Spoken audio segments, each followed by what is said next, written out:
दोस्तों, जादुई बच्ची अपनी दिव्य आंखों से देख लेती है कि रोहन के भीतर कोई काली शक्ति छिपी हुई है।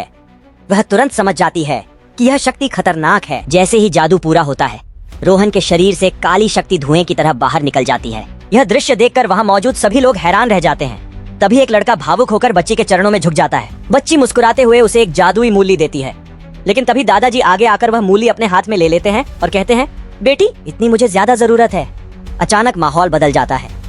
एक दुष्ट लड़की फिर से रोहन पर काला जादू कर देती है और उसे अपने वश में कर लेती है। काबू में आया रोहन उस लड़की से शादी करने की बात कहता है और रिंग निकाल लेता है। बच्ची अपनी जादुई शक्ति से सच्चाई देख लेती है कि रोहन किसी के नियंत्रण में है। वह तुरंत अपना विशेष मंत्र लेकर वहां पहुंचती है। मंत्र शुरू होते ही दुष्ट लड़की घबरा जाती है। जैसे ही मंत्र पूरा होता है, रोहन पर से काले जादू का असर टूट जाता है। गुस्से में दुष्ट लड़की बच्ची पर हमला करने वाली होती है, लेकिन रोहन बीच में आकर रोहन रोक लेता है।